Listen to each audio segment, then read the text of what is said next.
Hello guys, આજનો જે આપણો આગળનો ટોપિક છે એ છે ટર્નઓવર અથવા તો એક્ટિવિટી રેશિયો. ટર્નઓવર અથવા એક્ટિવિટી રેશિયો 12મા ધોરણમાં આપણે એક શબ્દ આવતો હતો ઉથલો. બસ એ જે શબ્દ આવતો હતો એના ઉપર જે બધા સૂત્ર ભણ્યા છે એવા જ બધા સૂત્ર અહીંયા આગળ આપણે રિપીટ કરવાના છીએ. તો સમજીશું આમાં. These ratios indicate the speed at which activities of the business are being performed. આ રેશિયો આપણને શું સમજાવશે કે આપણે ધંધાની એક્ટિવિટીઝ કેટલી સ્પીડમાં આપણે પરફોર્મ કરી શકીએ છીએ. જેટલું ટર્નઓવર વધારે, ધેટ મીન્સ આપણે એ કામ એટલું વધારે ઝડપથી કરી રહ્યા છીએ. The activity ratios express the number of times assets employed, or for that matter any constituent of assets is turned into sales during an accounting period. Activity ratio શું દર્શાવે છે? નંબર ઓફ ટાઈમ્સ, કે કોઈ asset કેટલા number of times employed થઈ છે, કોના પ્રમાણમાં? For the matter of any constituent of asset, એસેટની કોઈ પણ બાબતના સંદર્ભમાં. is turned into sales during the an accounting period. In short, આવું સમજો, આપણે કોઈ એસેટને એમ્પ્લોય કરી છે તો એ એસેટની મદદથી આપણે કેટલી વખત સેલ્સને જનરેટ કરી શક્યા છે, કેટલા પ્રમાણમાં કેટલી વખત સેલ્સ જનરેટ કરી શક્યા છે, આ શું દર્શાવશે? એક્ટિવિટી રેશિયો દર્શાવશે.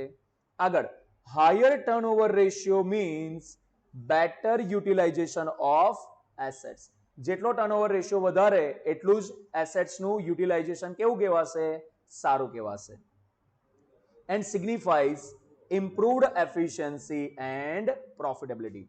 અને જેટલું ટર્નઓવર રેશિયો વધારે એટલી આપણી ક્ષમતા સારી, એટલી પ્રોફિટેબિલિટી પણ સારી.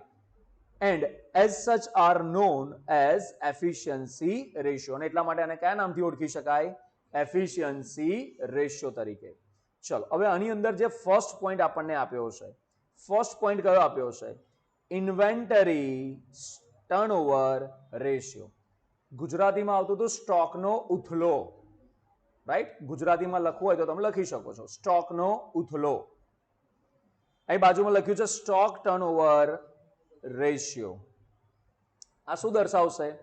It determines the number of times inventory is converted into revenue. Underline કરો કે આપણી ઇન્વેન્ટરી કેટલી વખત આપણે રેવન્યુ જનરેટ કરી આપ્યું છે. બરાબર? 2 ટાઈમ્સ, ધારો કે 2 ટાઈમ્સ હોય તો એનો મતલબ આપણે આપણી ઇન્વેન્ટરીને 2 વખત વેચી છે, નવી ઇન્વેન્ટરી લાયા, ફરી વેચી, આ કહેવાશે. ખ્યાલ આવ્યો? 100 રૂપિયાનો મેં માલ ખરીદ્યો એટલે 100 રૂપિયાનો મારી પાસે સ્ટોક છે એવું કહેવાય. એ 100 રૂપિયાનો સ્ટોક મેં વેચ્યો, એક વાર થયું, ફરી ખરીદ્યો, ફરી વેચ્યો, તો મારું ટર્નઓવર, સ્ટોકનો ટર્નઓવર કેટલી વાર થયો કહેવાય? 2 વાર. આ સમજો, એકદમ બેઝિક રીતના સમજાવ્યું તમને. From operations during the accounting period under consideration, it expresses the relationship between the cost of revenue from operations and average inventory. આ કોના વચ્ચેનો સંબંધ દર્શાવે છે? Cost of revenue from operation and average inventory. એટલા જ માટે જો એનું સૂત્ર શું બન્યું છે?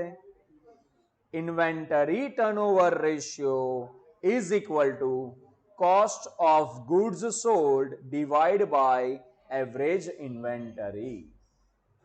હવે અહીંયા ઘડી એક સૂત્ર નીચે આપ્યું છે ને, આ બહુ જ કામ લાગવાનું છે આપણને. કોસ્ટ ઓફ ગુડ્સ સોલ્ડ, એની સૂત્ર શું બનશે? Sales minus gross profit. આ બહુ ઇમ્પોર્ટન્ટ સૂત્ર છે, કારણ કે આગળ જતા દરેક વખતે શક્યતા છે કે આ સૂત્ર આપણને કામ લાગે. ને એવરેજ ઇન્વેન્ટરી એટલે શું?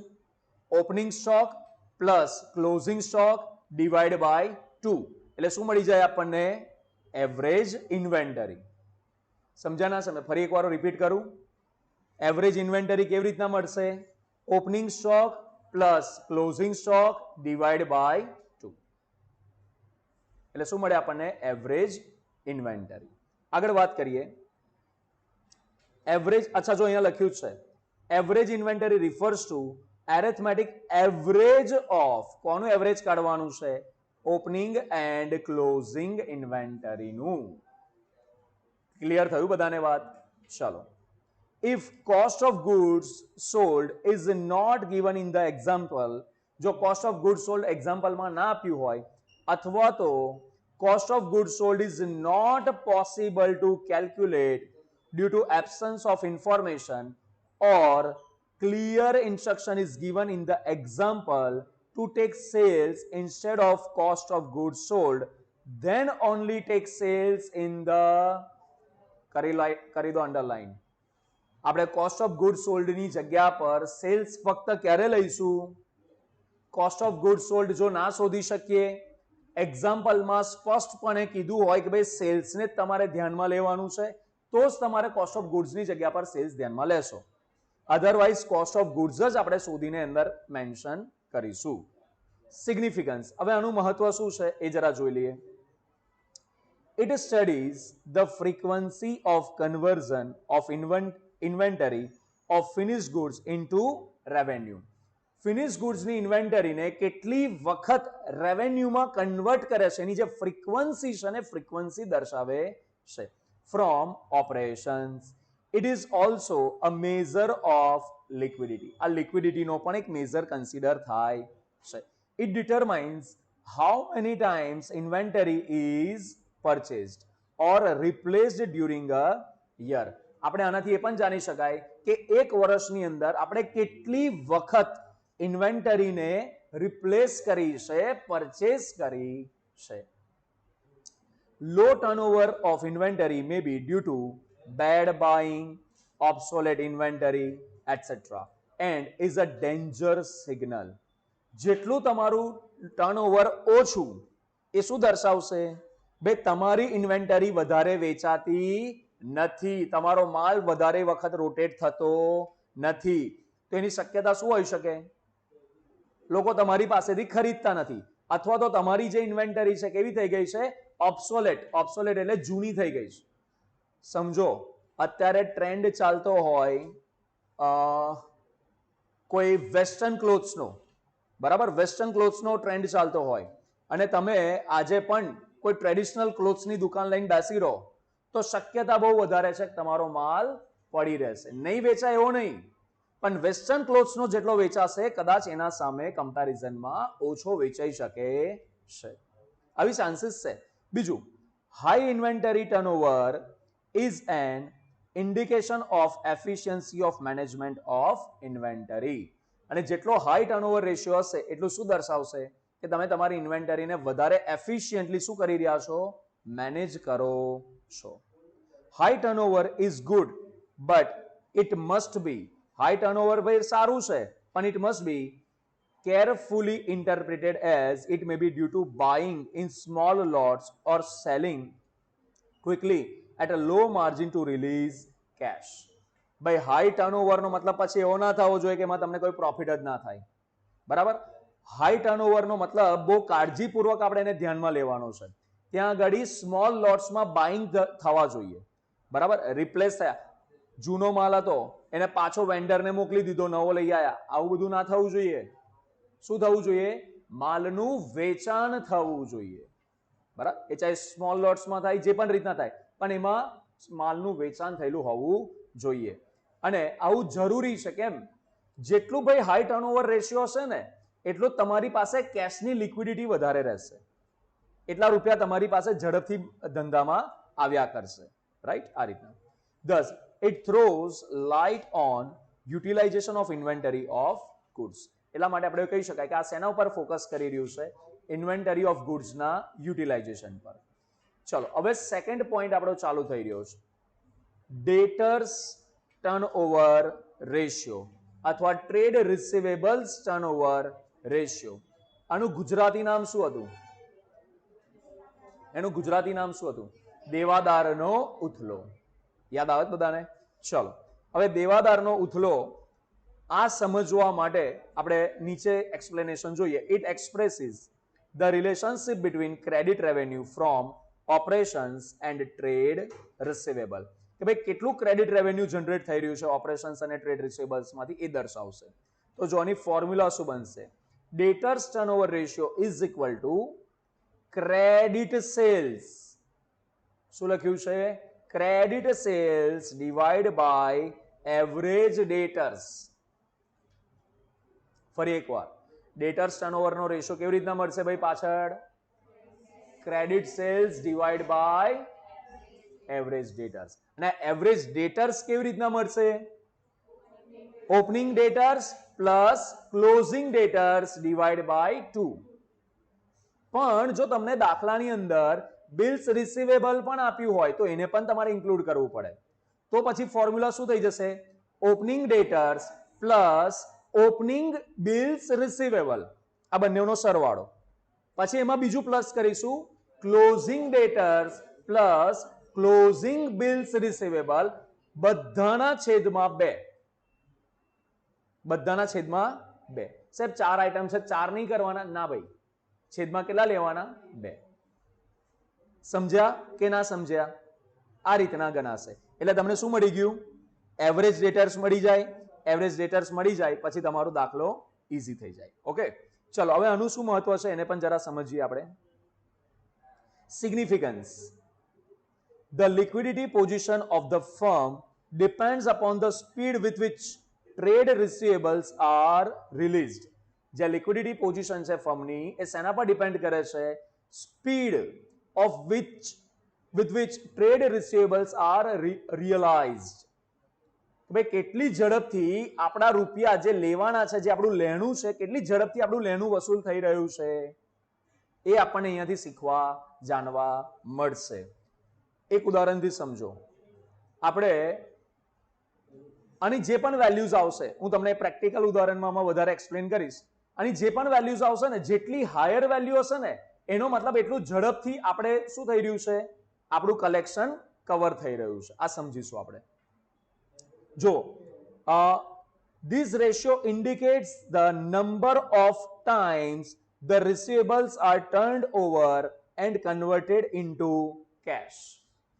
જેટલો હાઈ રેશિયો હશે, જેટલું ટર્નઓવર રેશિયો વધારે હશે, એનો મતલબ એવો થયો કે એટલી વધારે વખત આપણા રૂપિયા ડેટર્સ પાસેથી વસૂલ થઈ રહ્યા છે. જેટલી વાર લેણું થયું એની સામે કેટલી વધારે વખત આપણા રૂપિયા વસૂલ થઈ ગયા એ દર્શાવશે. ખ્યાલ આવે છે કે નહીં આવતો? આ રીતના. નેક્સ્ટ એક ઉદાહરણ સમજાય દો ખાલી એક સમજવા માટે. મારે ડેટર પાસેથી 100 રૂપિયા એક વાર લેવાના થાય અને એને મનાલ દીધા તો મારો ટાઈમ્સ કેટલા બનશે? રેશિયો કેટલો બનશે? 5 વાર લેવાના થાય અને 5 વખત મને મળી ગયા તો મારો રેશિયો કેટલો બનશે? 5 ટાઈમ્સ. આ રીતના. તો જેટલી વધારે વખત હોય એ સારી બાબત કહેવાય, ખોટી બાબત કહેવાય? સારી બાબત. કે જેટલી વધારે વખત લેવાના થઈ રહ્યા છે એટલી વધારે વખત રૂપિયા મારા વસૂલ પણ થાય છે. અહીં લખ્યું જો, higher turnover means speedy collection from trade receivables. જેટલું હાયર ટર્નઓવર હશે એટલું ઝડપથી આપણું કલેક્શન થાય છે એવું આપણે કહી શકાય. This ratio also helps in working out the average collection period. Even આ રેશિયોની મદદથી આપણે એવરેજ કલેક્શન પીરિયડ પણ શોધી શકીએ છીએ. આ એવરેજ કલેક્શન પીરિયડ એટલે ઉઘરાણીનો સમય. ઉઘરાણી જે કહીએ છે ને, આ ઉઘરાણી એટલે શું? જે લોકો પાસેથી રૂપિયા લેવાના છે એ લોકો પાસેથી લેવા જઈએ, ઉઘરાવવા જઈએ, ભેગા કરવા, ભાઈ લાવો ચલો તમારા પાસે આટલા માંગે છે આપી દો. તો આ જે કહેવાય ને આને શું કહેવાય? ઉઘરાણી. અને ઉઘરાણી માટે તમે જુઓ કેટલો સમય આપણે લઈ રહ્યા છે એ લોકો. ઉદાહરણથી સમજાવું. ડેટર છે, આ ડેટર મેં કીધું ભાઈ તારે તે મારા પાસેથી માલ લીધો છે, તારે મને 15 દિવસમાં રૂપિયા દેવાના, પણ એને મને આપ્યા રૂપિયા 20 દિવસ, તો મારો એનો ઉઘરાણીનો સમય કેટલો કહેવાય? 20 દિવસ. એ જેટલા દિવસે મને રૂપિયા આપે એટલા દિવસ અથવા એટલા અઠવાડિયા અથવા એટલા મહિના શું કહેવાશે? ઉઘરાણીનો સમય. ખ્યાલ આવ્યો? આગળ આગળ લખ્યું છે the ratio is calculated by dividing the days, months in a year by trade receivables turnover ratio. હવે મુદ્દો છે નીચે સમજાયેલો છે. આજે બોલ્યા ને, જો એવરેજ કલેક્શન પીરિયડ કેવી રીતના શોધી શકાય? તો કે average collection period is average number of days required to collect invoiced amount from customer. કે કસ્ટમર પાસેથી જે રૂપિયા લેવાના છે એ લેવા માટે, ઉઘરાવવા માટે આપણે કેટલો સમય લાગી રહ્યો છે એ આપણને સમજવા મળશે. આટલું ક્લિયર થયું બધાને કે ના ખબર પડી? શું સૂત્ર થાય બોલો? હવે આમાં શું સમજાયું? એવરેજ કલેક્શન પીરિયડનું સૂત્ર શું સમજાયું બોલો?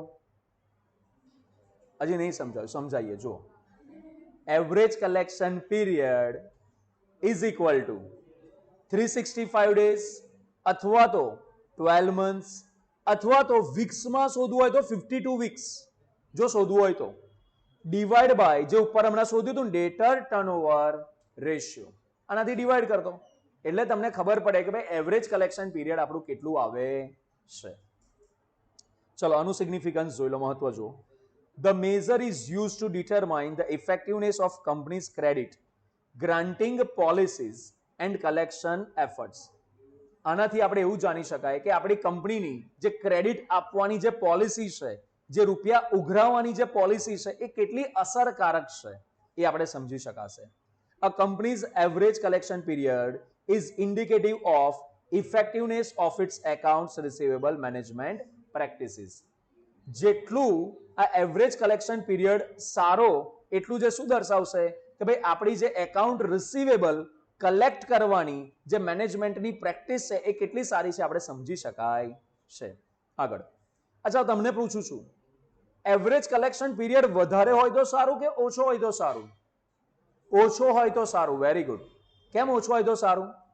મારે તમારી પાસે મેં તમને સમય આપ્યો ભાઈ 30 દિવસમાં રૂપિયા આપવાના, તો એની જગ્યાએ તમે હું 10 જ દિવસમાં જો તમારી પાસેથી રૂપિયા ઉઘરાઈ શકતો હોવ તો મારી ક્ષમતા સારી કહેવાય કે ના કહેવાય?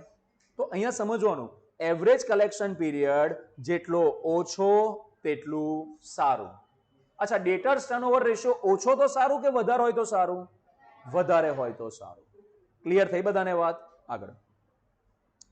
A lower average collection period is generally more favorable than higher average collection period. આજ સમજાયું અમને કે જેટલું લોઅર રહેશે એટલું સારું, હાયર રહેશે એટલું થોડુંક અયોગ્ય કહેવાશે. A low average collection period indicates the organization collects payments faster. જેટલું આ ઓછું રહેશે એવરેજ કલેક્શન પીરિયડ એટલું આપણે શું કહી શકાય, શું દર્શાવી શકાય કે ભાઈ કંપની જે છે બહુ ઝડપથી રૂપિયા કલેક્ટ કરી રહી છે. Efficiency of collection period that is એ શું દર્શાવશે? કંપનીની કલેક્શન કરવાની જે પોલિસી છે એની ક્ષમતા. નેક્સ્ટ ટોપિક આપણને આપ્યો છે, ત્રીજો પોઈન્ટ આવ્યો છે, જુઓ fixed asset turnover. Fixed asset એટલે કાયમી મિલકતનો ઉથલો. શેનો ઉથલો? કાયમી મિલકતનો. તો જો the fixed asset turnover ratio measures, underline કરજો, how efficiently a company is generating net sales from its fixed asset investment. કે આપણે જે ફિક્સ્ડ એસેટમાં ઇન્વેસ્ટમેન્ટ કર્યું છે એની મદદથી આપણે કેટલું નેટ સેલ્સ જનરેટ કરી શક્યા છે અથવા તો કરી શકીએ છીએ. પડી ખબર? ફરી એકવાર બોલું છું, મગજમાં ઉતારજો. આ ફિક્સ્ડ એસેટ ટર્નઓવર રેશિયો શું સમજાવવાનો પ્રયાસ કરે છે? આપણી કંપનીએ ફિક્સ્ડ એસેટમાં જે ઇન્વેસ્ટમેન્ટ કર્યું છે એ ઇન્વેસ્ટમેન્ટના કારણે આપણે કેટલું સેલ્સ જનરેટ કરવામાં સક્ષમ છીએ કે કરી શકીએ છીએ એ દર્શાવે છે. ખ્યાલ આવ્યો બધાને? આગળ ફોર્મ્યુલા શું છે?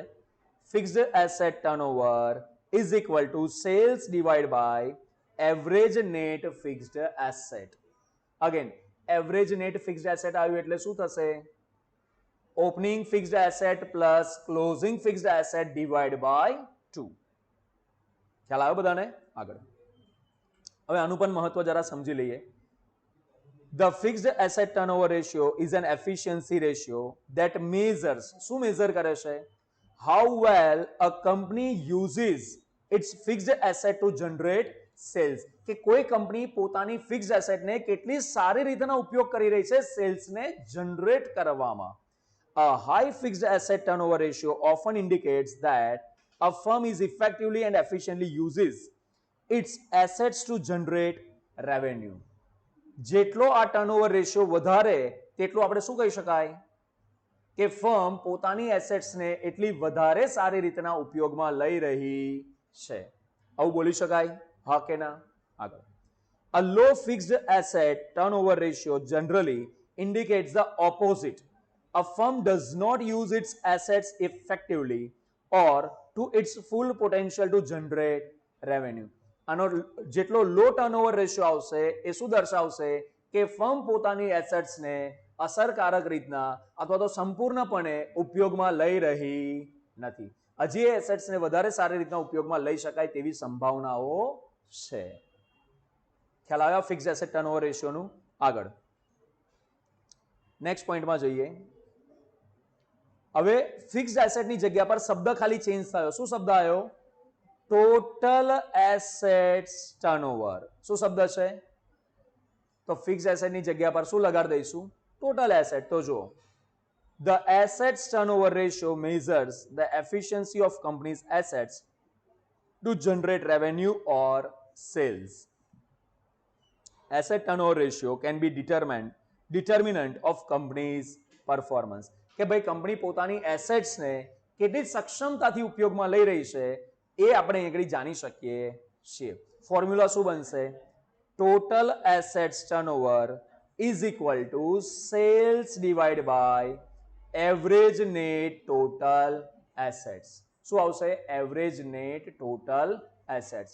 અહીં જ્યારે ટોટલ એસેટ્સની વાત કરીએ ને ત્યારે ફિક્સ્ડ એસેટ પણ આવે, કરંટ એસેટ્સ પણ આવી જશે. ક્લિયર?